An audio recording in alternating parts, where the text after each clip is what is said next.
Welcome, ladies and gentlemen, back to the Valley of the Judged. I am your one and only gaming monk, better known as Mildra, and with me is my good brother here in the temple, coming to us from the Story to Illumination, good brother Monarch.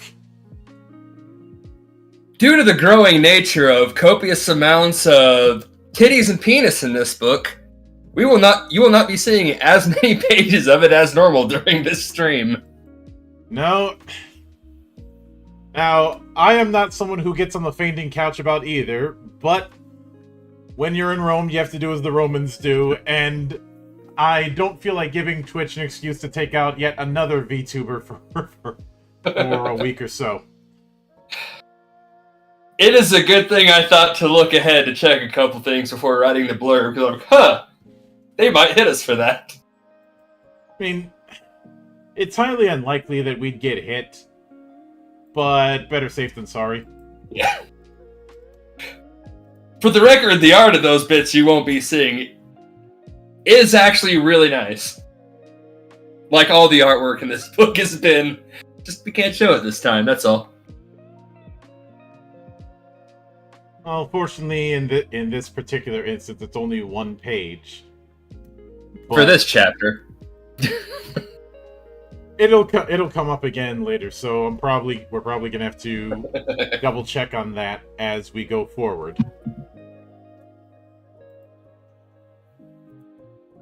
It is a bit unfortunate that I have to dance around that kind of thing, but again, when you're in Rome, you do as the Romans do, or Greece, I guess in this case. It is shocking that hasn't been an issue in this book prior to this point. Well, I don't know if you noticed this, but it gets pretty warm in the Fertile Crescent.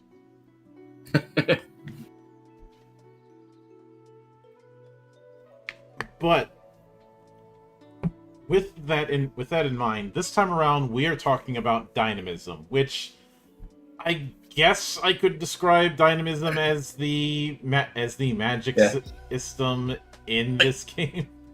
That's how I kind of described it in the blurb, but I said sort of because it's not really going to be a magic system like you would expect out of any other game that we even covered on this show.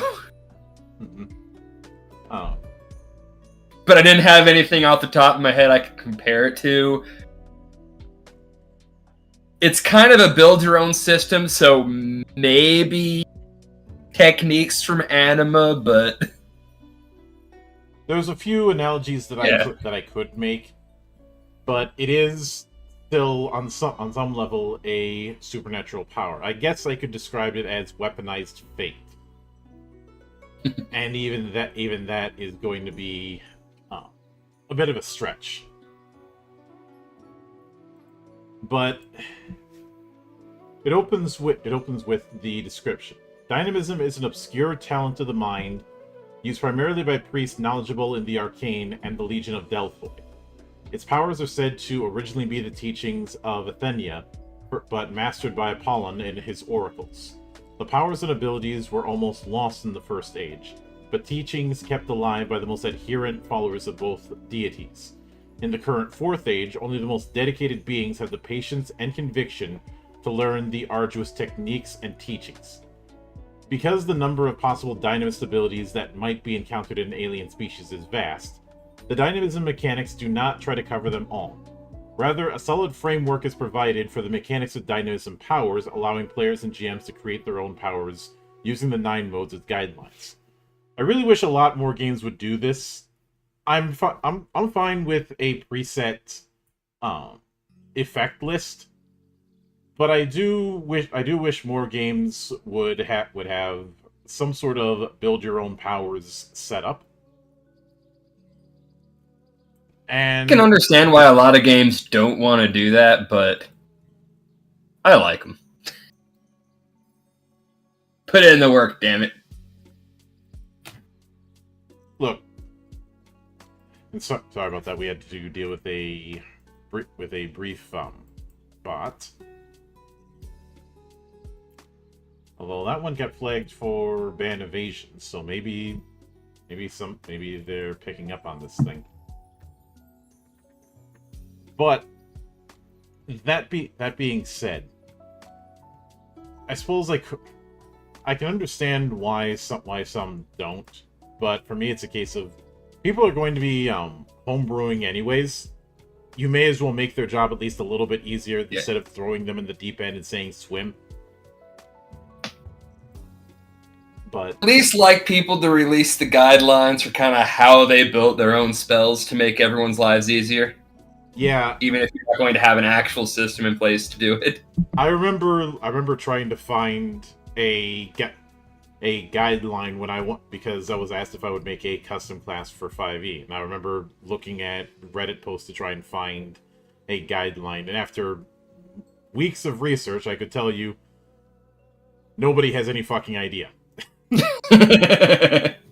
I don't know if Wizards has any idea, honestly. Oh, I know that they don't, because anyone that did have an idea, they ran out.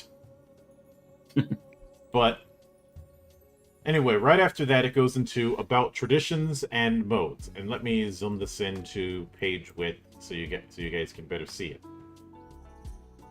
A tradition is a particular dynamism school of thought. Members of the same tradition tend to observe similar rituals and practices. All dynamism-aware heroes are restricted to a single tradition. A dynamism-aware Helene, or the Delphoian tradition, will not be able to learn Zoran sorcery later in the game. A mode is essentially an effect such as attack, influence, or sensory. Modes are used as a basis for creating original dynamism powers if the player or GM so desires. Then we have the limitations of dynamism. Dynamisms are neither freeform nor spontaneous. Rather, they are a precise discipline that requires memorization, physical disciplines, and mental formulas. The dynamism that the player invents must fit within the style of the hero's tradition. The game mechanics of the chosen mode and the practical restrictions of the dynamism is determined by the GM for the game world. There's a weird space there because of the art. Dynamism cannot return the dead to life, create intelligent life, affect time or causality, or utilize more than one dynamism at a time, or blend two dynamisms together, i.e. use two modes at once.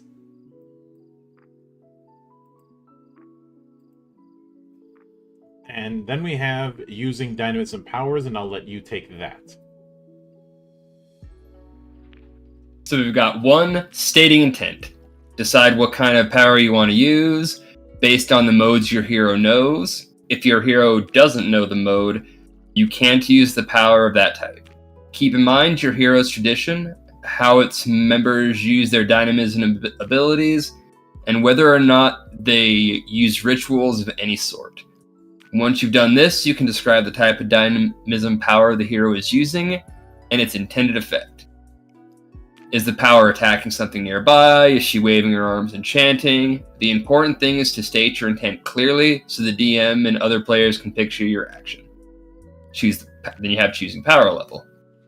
Each time a power is used, the player must decide how much mental energy his hero will invest. In game terms, the quantity of energy behind a dynamism power is known as its power level. Dynamism users can usually activate a dynamism power at any level desired. However, the higher the level, the more difficult it is to activate, and greater chance of mishap.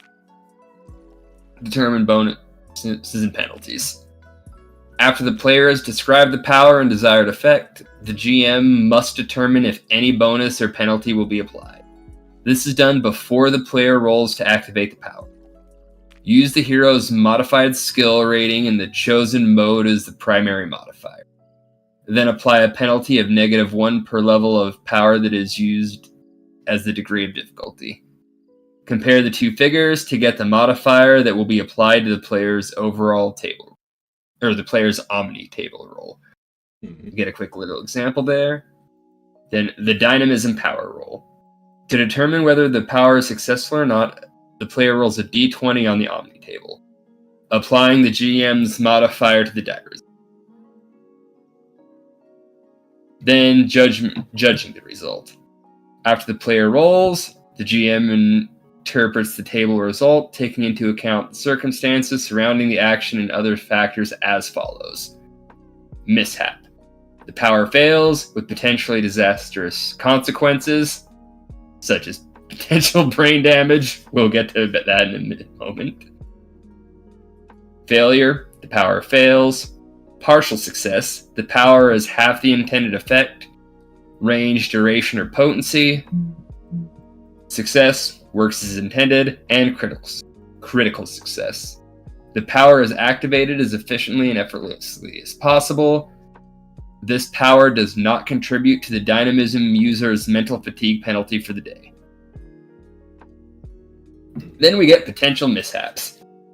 A mishap is when using the power goes or can be catastrophic to the hero and could lead to one or more of the following effects. No noticeable effect with a 50% I'll take chance this, of I'll occurring take this later. part. Oh, go. Yep. So the mishaps can. So just to remind, the mishap is, well, the lowest result you can get on the Omni table. And so you have either no effect, 50% chance of the side effect occurring later. Dynamism power rebounds upon the user, so you could get own gold. Dynamism power strikes unintended target, random direction. So, hello, scatter table. Reverse dynamism power effect rebounds upon dynamism user. Reverse dynamism power effect, random direction. Dynamism backlash. The user takes a permanent -1 penalty to intelligence. Severe backlash. You take a permanent -1 penalty to intelligence and charisma. Dynamist backlash. The dynamism user loses all ability to use dynamism. Hero has a dynamism attribute reduced to -5. Brain fry. Dynamist loses all ability to use dynamism. You may never use dynamism again in the future. Or brain fry. Player is reduced to -3 intelligence and -2 charisma and loses all dynamist abilities. You know, some of them are mild inconveniences, and then there's one that are just the GM and Fate saying, fuck you. Yeah. But then we have the mental fatigue penalty. Using dynamism powers is mentally exhausting. Dynamism is draining. A dynamist can use his powers a number of times equal to his dynamism attribute before feeling tired. After this number of uses, the hero incurs a cumulative penalty of -1 on further mind power die rolls for that day. Critical successes do not count toward the number of uses. A minimum of 8 hours of rest is required to recover normal dynamism abilities. Rest includes sleep, meditation, or any other form of relaxation.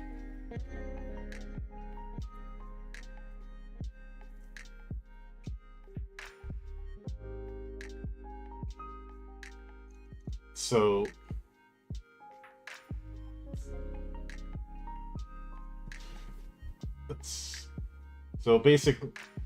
basically your dynamism acts as both your modifier and as your slots. So then we have countenance. Dynamist bodies undergo changes due to side effects of their reality-altering talents. Some go pale or even blue due to a lack of blood flow to their skin. The hair on some stands up as if by static electricity, others shake uncontrollably or foam at the mouth, still others get bulging eyes or swollen, lolling tongues. Illusory changes are also possible, such as glowing eyes or a bright aura. All dynamists, no matter the tradition, undergo some sort of change that reflects their use of the awesome powers at their disposal. Then we have perceptible versus imperceptible effects. In some cases, it may be prudent to hide this effect, and with great concentration, most dynamists can. To hide the perceptible effects of using a mode, a dynamist increases the difficulty of the effect by +4. And when it comes to taking extra time through cooperative effort, I'll let you take that. So a hero may try to take his time when shaping powerful dynamisms. The hero gains a +1 to the skill roll for every 2 minutes of time taken. The hero can only receive a maximum bonus equal to his skill level with the mode. Action penalties. We've got casting shaping a dynamism counts as an action and is subject to all multi-action penalties. A hero who wants to use the attack mode to cast a Dynamism and shoot it at a target in the same round would use 2 actions, holding Dynamism effects for later use. A hero may cast a Dynamism in 1 round for use in a later round. A Dynamism may be held with no degradation for a number of rounds equal to the level of the mode.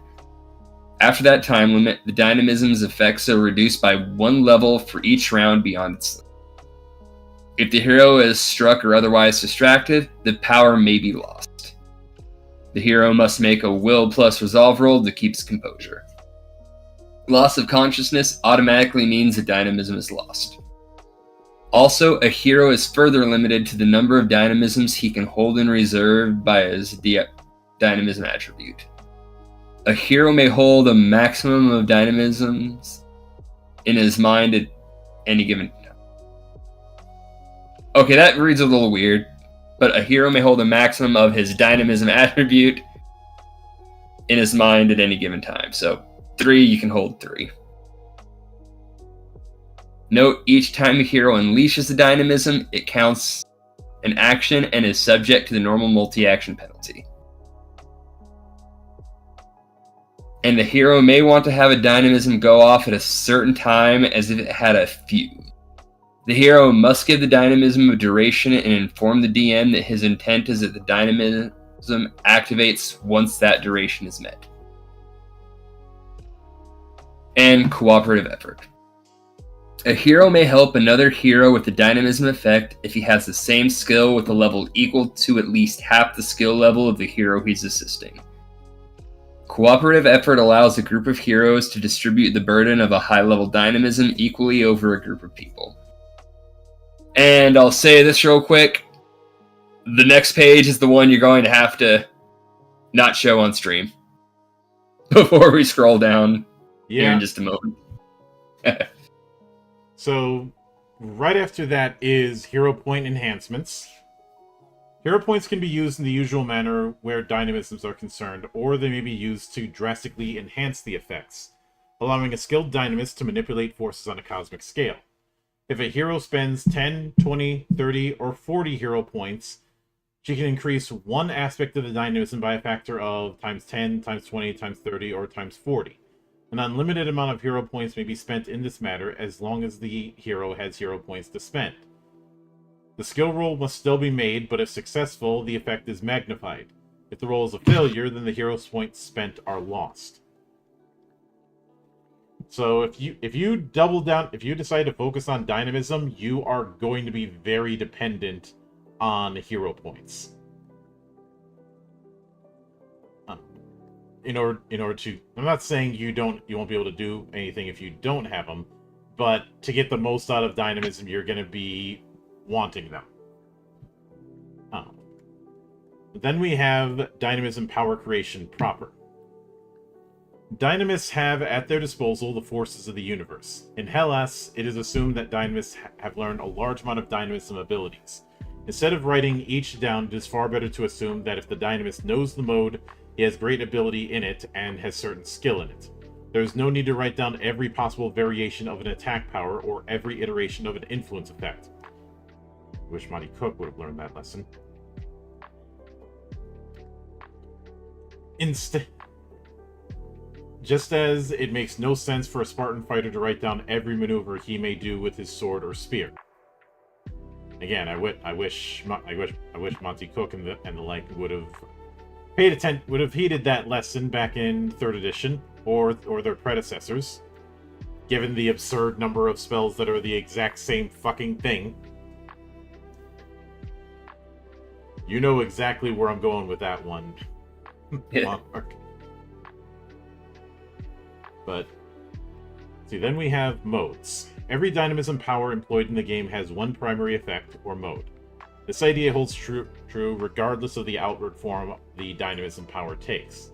Does the Dynamism power heal injury? Does it move objects? Once you know the power primary effect, you know its mode and how it works in the game. The following is a list of the 7 modes and their primary effects. Each is described in detail. And they are Attack, Illusion, Influence, Kinetic, Manifest, Manipulate, Sensory, and Shield. Like all other skills though, modes are improved as per the rule of Chapter 9, Skills. When a hero learns a new mode, they are actually learning different concepts and theories on how to manipulate their dynamism ability in the particular function of the mode in question. Dynamism users never refer to modes by name. Instead, they discuss specific dynamism powers and their effects, such as telepathy or ESP. So, now that I'm past that page... So the first one we have is Attack, and I will let you take that one. Alright, so attack. We got damage, 1 hit point per dynamism level. Range, 20 meters. -1 activation roll per additional 3. Duration instant or 1 round per level. No range. Area, -3 to activation per meter of radius. PR resistance, -1 for each point of PR the dynamism overcomes. Attack bonus, -1 for each, and +1 bonus on attack roll. See, the mode of attack is a literal unleashing of destructive energy to harm or destroy another being or object. Once used, attack dynamism powers have an instant duration, and their hit point damage amounts are equal to the level of dynamism powers being used. Most attack effects are ranged attacks and are subject to the modifiers and adjustments based on the range and position of the target. Attack dynamism is dodged normally, whether it's a ranged attack or a melee attack. The hero uses a CR plus mode skill versus a DOD equal to the target's dex plus evade skill to hit. Close combat dynamisms are also within the purview of this mode, such as a Dynamis-generated melee weapon made from pure energy. These attacks last for a number of rounds equal to the effect level and inflict the same amount of damage as a ranged attack dynamism of the same level. When using such dynamisms in combat, the Dynamist applies his CR plus Pancration or melee skill versus the target's dex plus evade skill to hit. Area effect attack dynamisms can also be created with this mode, windstorms, explosions, etc., and deliver damage equivalent to a standard range dynamism of the same level. Every 1 meter of effect radius counts as -3 to this activation skill. Then we got a quick little example uses of attack mode. So it's nice that it can be both blasting and slashing. So Yeah. this means that somebody who is dipping a little bit into dynamism would be easily able to do a gish if they wanted to, which is nice. But then we have illusion. So basic illusions, level 1, features +3 effects levels per additional features. Range is 20 meters, -1 to activation roll for an additional 3 meters / scrying. Duration is 10 rounds, -1 to activation roll for each extra round of duration. The illusion mode is used to create and detect artificial sensory input, such as phantasmal images or illusory sounds. These illusory effects will appear real, though they lack substance. The standard level 1 illusion effect will register to a single sense, i.e. sight but not touch, smell, taste, or hearing, but has no motion capabilities. For each +3 effect levels, the effect can include another feature from the following list. Sensory enhancement. Illusions can be enhanced by the addition of other sensory elements. Self-explanatory. Motion. A visual effect can be made to move. And details. The base illusion is relatively detailed, but only to a point. With this enhancement, the illusion effects may take a new depth of vivid detail, such as reproducing the exact features of a complex map. See, magnitude. The sound, volume, brightness, and apparent size of the illusion effect may be enhanced by increasing its magnitude. I want to go with the volume part for this. 1 feature, as loud as a shout. 2 features, as loud as a trumpet. 3 features, as loud as a cheering crowd. 4 features, as loud as thunder. 5 features, as loud as a hurricane. There's also as bright as a torch, a campfire, a bonfire, a lightning flash, and as bright as the sun. Or as big as a humanoid, as big as a horse, as big as a wagon, as big as a house, or as big as a ship. Although when it comes to the whole big as a horse thing, the question I would ask is which kind of horse? Because something like a draft horse is not going to be as big as, say, a war horse.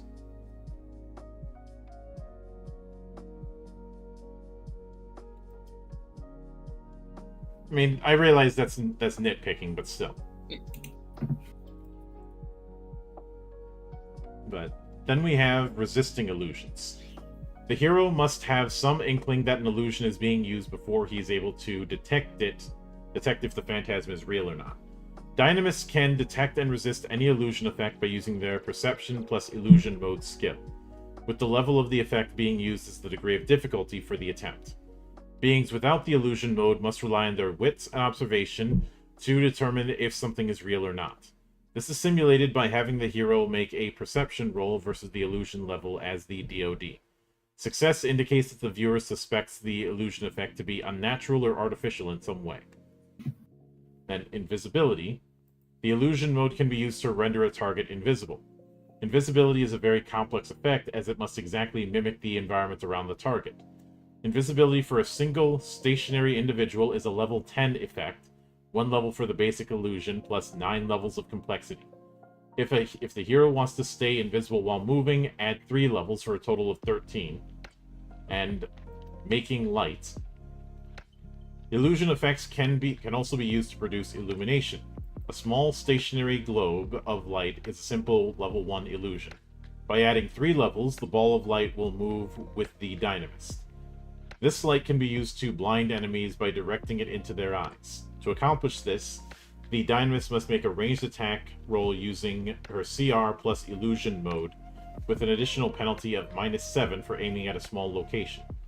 If successful, the targets are blinded for 3 rounds, plus 1 round for each magnitude feature added to the effect. Illusions can be produced anywhere within the range of the effect, and can also be activated while scrying, in which case the range of the effect is unlimited. Then we have a few examples. So, literal smoke and mirrors. Then we have influence, and I'll give you that one. So with influence, we got range, line of sight, area single target, -1 per extra, 1 round duration, -1 to activation for each round. Resistance is a will roll for half dynamism level. And mental attributes, +1 or -1 per 3 levels of dynamism. Dynamism powers that affect and manipulate a being's thoughts and emotions fall within the sphere of the influence mode. The subject of an influence effect will obey a single command from the dynamism user, such as halt where you are, sleep, tell me your name. The command is sent into the subject's mind and need not be spoken aloud unless the dynamism user so desires. The subject will attempt to carry out the instruction to the best of its ability until the duration of the power elapses. No subject can be ordered to accomplish an instruction that contradicts its basic nature or abilities. So, for example, a person cannot be commanded to fly. Dangerous actions, such as attacking an enemy, can be commanded and obeyed, but blatantly harmful or suicidal actions will suffer penalties. This includes instructions to attack a being many times more powerful. Commanding an unarmed civilian to attack an armored patrol might warrant a -10 penalty, while an experienced soldier would do so at only -1. The target of an influence effect can resist being controlled by making a resolve skill roll. For every 2 power levels, the target takes a -1 penalty to will. Additionally, a dynamism user may alter the target's score in any mental or social type skill or attribute. For example, a dynamism power that would see the target become forgetful or scared might have some effect of lowering the target's intelligence or will rate. The subject of an influence effect recalls the events that occur while under the dynamism power's control. If the dynamism user attains a critical success on the dynamism roll, the target will believe the actions undertaken were his own idea and not suspect the influence of dynamism, no matter how strange or uncharacteristic the deeds were.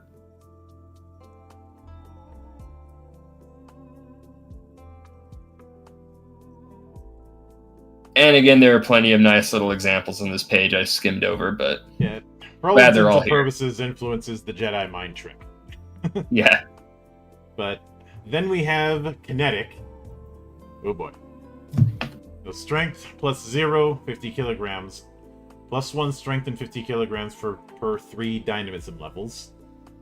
Range is 20 meters. Minus 1 to casting roll for every 3 meters of extra range. Speed is base speed minus 4, 10 meters per round. Minus 3 casting roll to each plus 1 speed rating. Area is 0 foot radius. Minus 1 to casting roll per foot of radius. Duration is 5 rounds. Minus 1 to casting roll for additional round of duration. This is the mode for any dynamism power effects that move, levitate, or manipulate objects and beings without the dynamism user physically touching the target. Levitation, telekinetic movement, and all similar effects are made possible by the kinetic mode.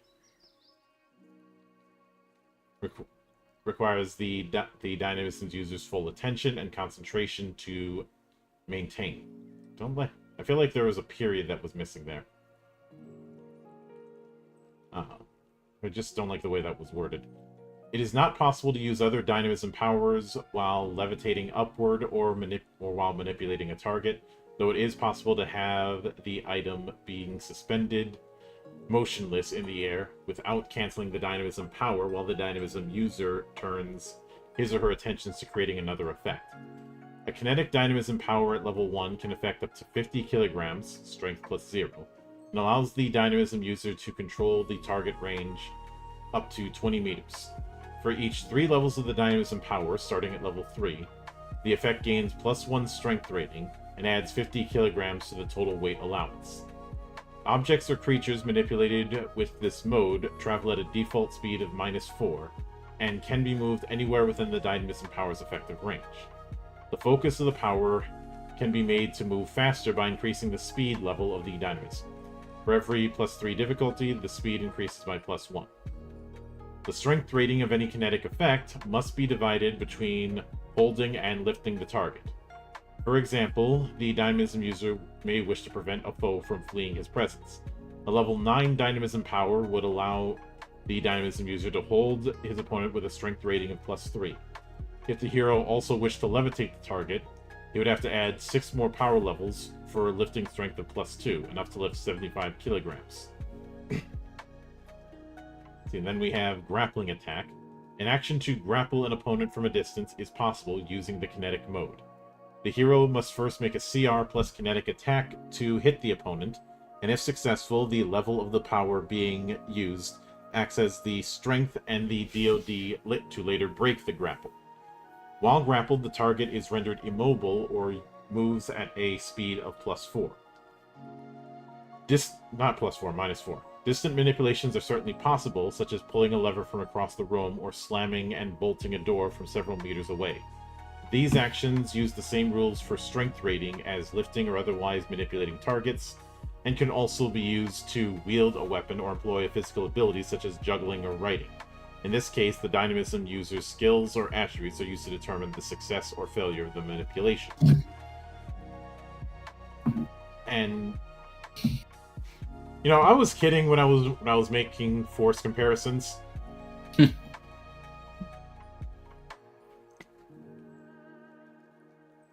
I mean, they fit. I mean, if the boot fits. Then we have Manifest. I'll go ahead and grab the next two since it's all on the same page. Yeah.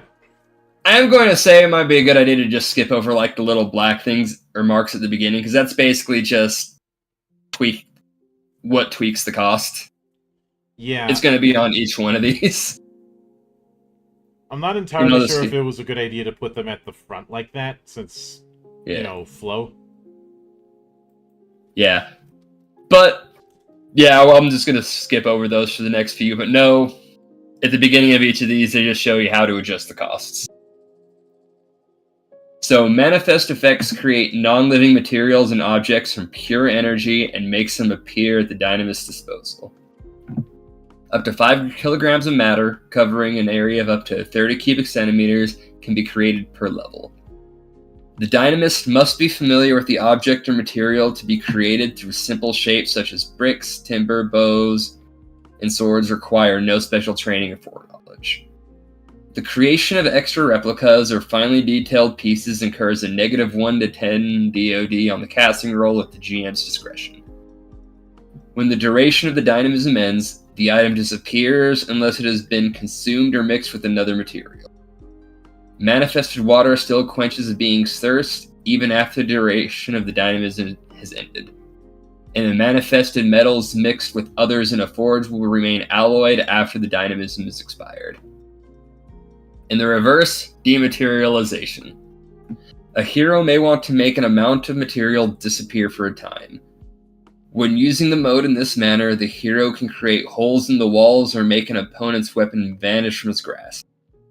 When the item is held by an opponent, the dynamist must add the user's resolve skill rating to the final DoD to cast the power.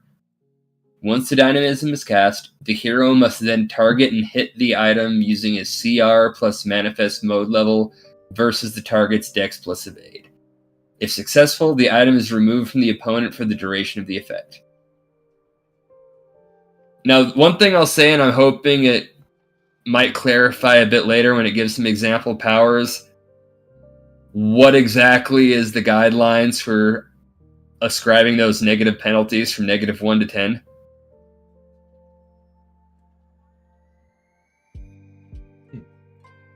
But after that, we go right into Manipulate. Manipulate mode covers all effects that alter the physical forms of objects and beings.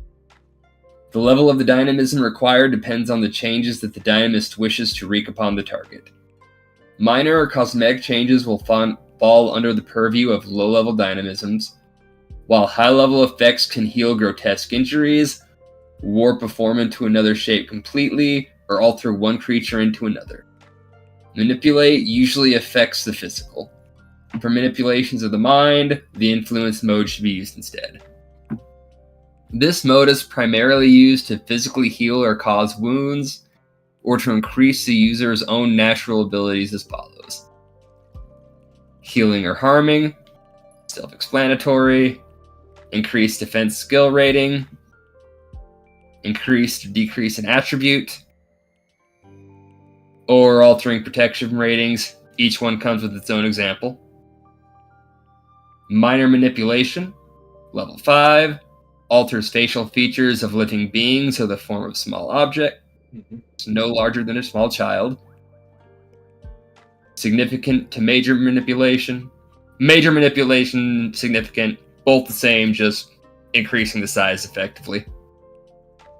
Major manipulation being altering a species into another as well. And complete alteration. Alters any living being in any way imaginable. Flesh to stone. Also alters 20 meter volume of any non-living material into any other, even living substances.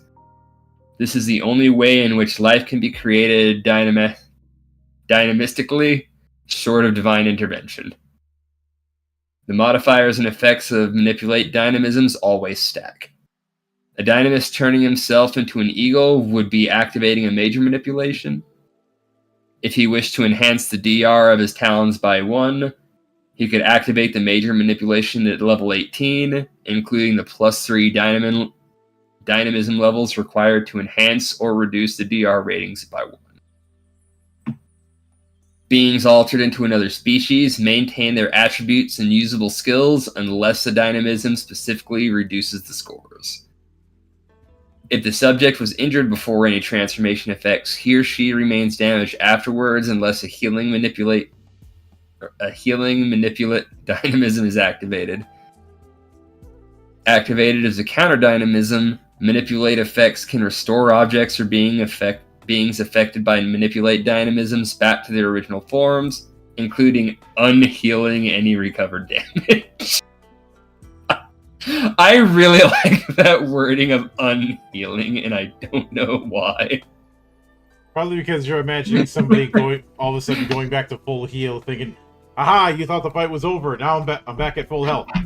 And somebody who's really good at manipulate going, "Nope, fuck you." I'm also imagining like a doctor stitching someone up and just some guy coming in and just snipping the stitches. Which is effectively what that is. Well, maybe that's one way to make Frankenstein's monster fall apart. Just cut the stitch. You're good. Mm-hmm.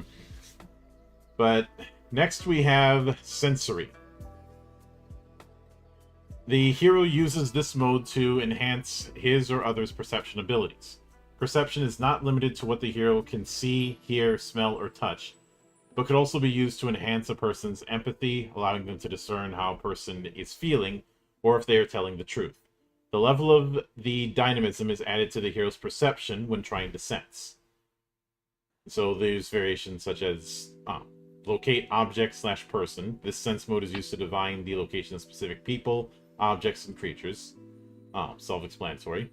And scrying, perhaps the most useful sensory effect, is clairvoyance, the ability to see into other locations via dynamistic vision. The range of a clairvoyant dynamism power is limited to 1 kilometer per power level.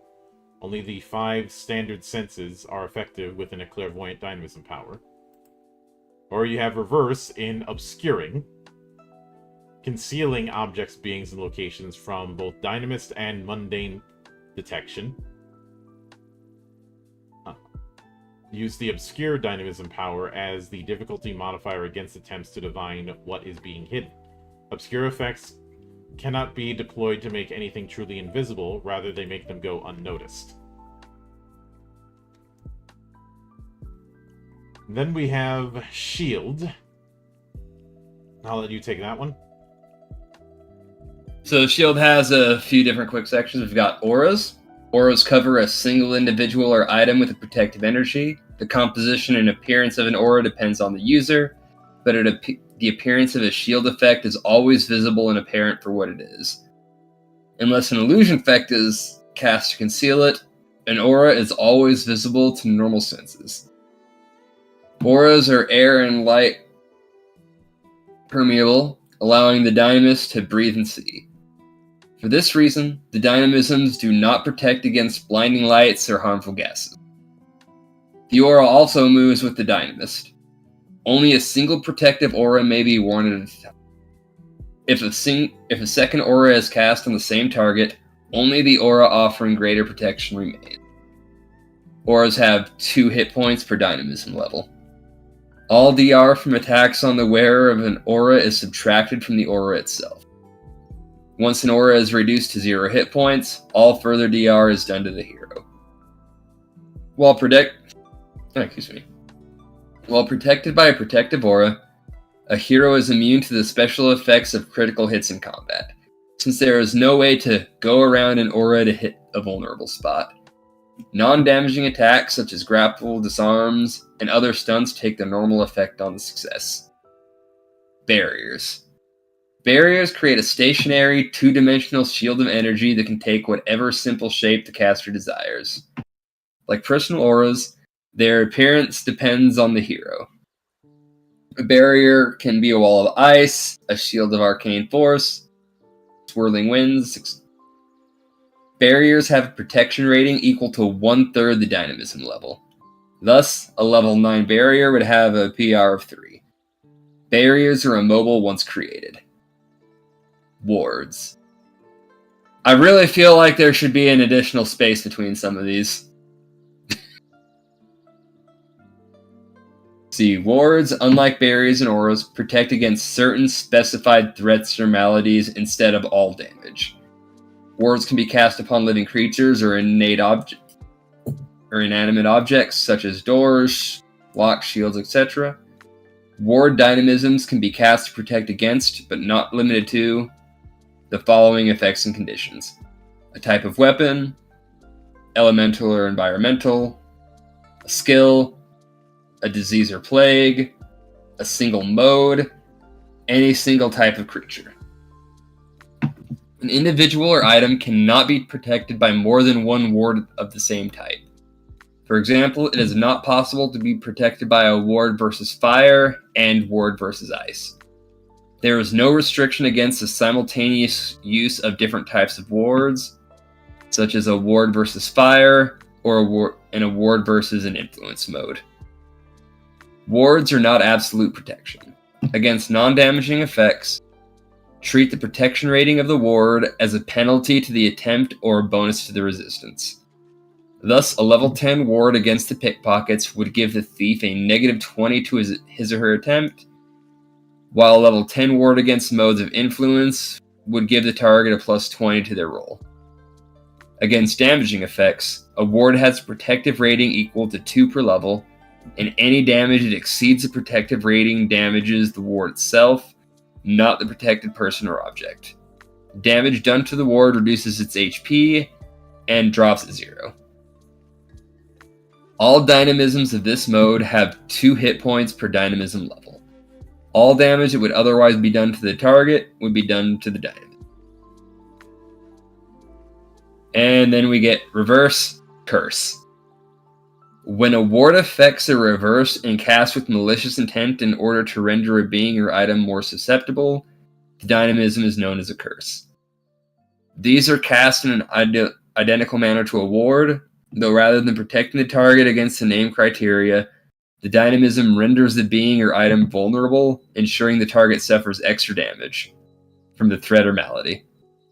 In cases of curses that do not inflict damage, they inflict the target with a penalty of some sort equal to 1 per level.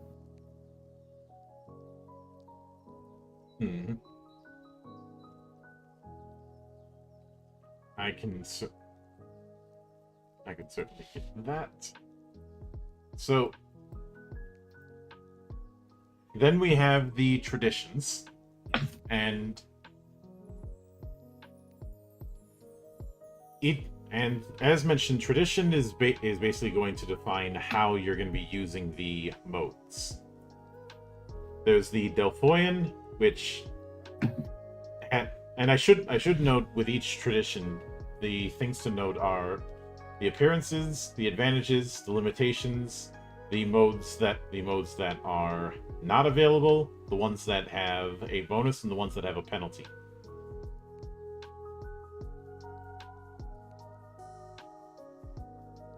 Now, with some of the limitations and like, they're largely fluff. The Delphoian, aside from the fact that their powers manifest in a bluish light, or a golden nimbus that surrounds your head, that's really it. You can use any mode. You don't get any bonuses or penalties to using any specific mode. Now, with the Nymphos Whisperers, it is noted that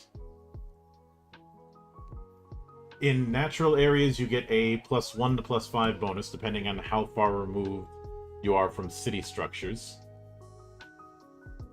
You cannot use kinetic. You do get a +3 bonus to influence and manipulate, and a -3 bonus to attack and shield. So if you go Delphoian, that's going to be the generalist, effectively. Mm-hmm. No bonuses, no penalties. Yeah. Now, the appearance part, that's just referring to the fact that there are certain visual tells that you're going to have due to being a dynamist in one of these traditions. But then we have shamanism. The advantage that shamanism has, each shaman has a specific totem that guides them in the spirit world. When activating dynamisms appropriate to said totem, you receive an activation roll bonus of +3. You can pick one mode that this bonus applies to according to the nature of the chosen totem. For example, a hawk totem might give a bonus to sensory effects. On the other hand, you must first attain the dream state to activate your dynamist abilities. This can be accomplished by ingesting a natural hallucinogen such as lotus, gorgon, taga root, or other psychotropic herbs or mushrooms, or by careful meditation, normally with the aid of rhythmic drumming. Without the benefit of drugs or meditation, the shaman suffers a dynamism roll penalty of -5. Shamans cannot use kinetic. They get a +6 to sensory and a -3 to attack and influence. Were it not for those specific penalties, my initial thought was, Maybe this is how we can make Snowflame in this system, but no. So then we have Zoran's Sorcery. The advantage is that sorcerers often find that their dynamism becomes more powerful and easier to use when they act in the interest of, or follow the codes and structure of, their patron Titanos. The GM may award a dynamism roll bonus of +0 to +20, depending on how well favored the actions or intentions of the sorcerer are in the eyes of his Titanos.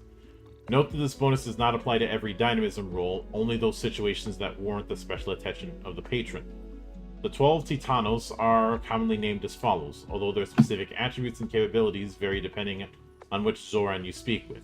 They are inconsistent deities at best. Capro, Fegro, Tarpol, Eren, Sarti, Gemen, Skobe, Felka, Lipe, Aquas, Elsal, and Pos. The 12 Titanoi are often seen to have rough analogs to representative beings in both the Delphoian and Hellenic as well as shamanistic traditions. However, clear parallels are not always drawn.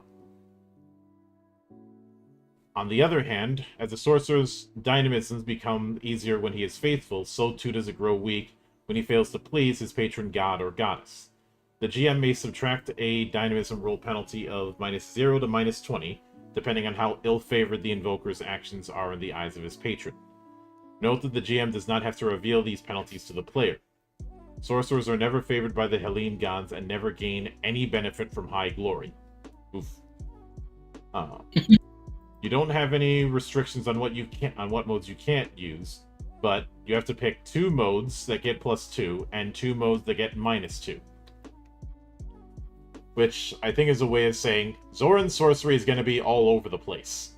So pick 2. Here's the thing. At first, when you start reading like the favor of the gods, I'm like, all right, it's probably not going to be too hard to just constantly act in favor of the gods. It's like, okay, the advantages might really be outweighing it here. Up until you never gain the benefit from high glory. Mm-hmm. That's okay. That's the real limitation here. Yeah. But after that, we have a bunch of examples of dynamism effects using the different modes. This could be the equivalent of a spell list, and I'm actually glad that it's here because giving people a little bit of guidance as to what you can do with this system is going to be vital. And each of them gets about 4 effects, 4 sample effects. It's a good amount. Mm-hmm. And each of them gets a bit of a blurb as to how it's going to work, as well as preferred traditions.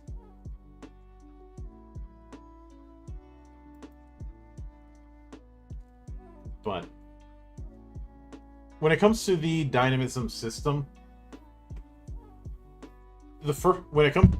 this is one system that I'd be a little hesitant to bring first-time people into. I think it's something that's much better served for those who have gotten their feet wet a little bit with the Omni system. I mean, the examples make it a little easier, but it is still a very freeform setup. And being freeform has benefits and drawbacks. The drawback being, if I ever played this game and went manipulate, I am going the route of turning people into wood, and every time it's going to be, and he turns to wood. And hoping everyone at the table gets a random Freakazoid reference. You know, I thought that you would try and cast summon Candlejack. That is possible. You know, if only... But I have to think about how I'd actually go about doing that. But I know I could turn them to wood. That is very easy to do. Yes. Or you turn them into a structure similar to bones, so you could call them all. So you could say later boners. That is also something I would do.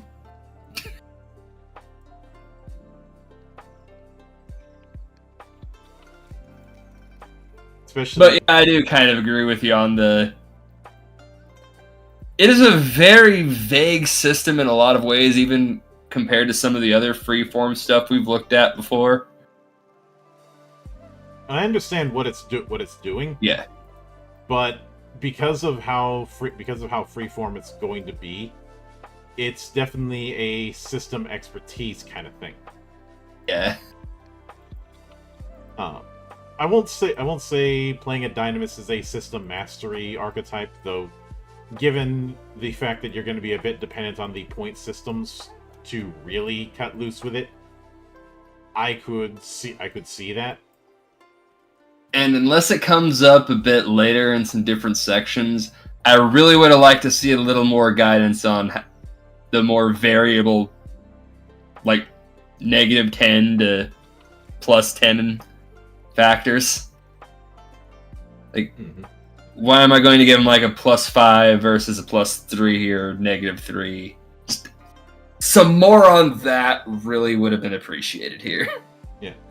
I'm not gonna give too much of a stink on it, because with all the other stuff that this game has to introduce, some things are gonna get more focused than others, especially when you have to introduce a whole damn universe. Yeah. So I understand where certain things are coming from. It's just it's, as always, important to pick your battles appropriately. But with that said, I think that is going to do it for this particular episode. We will be back in about a week's time with more of Hellas, because next week we are handling the equipment section. I'm intrigued. I'm not sure how that's going to go with this game, but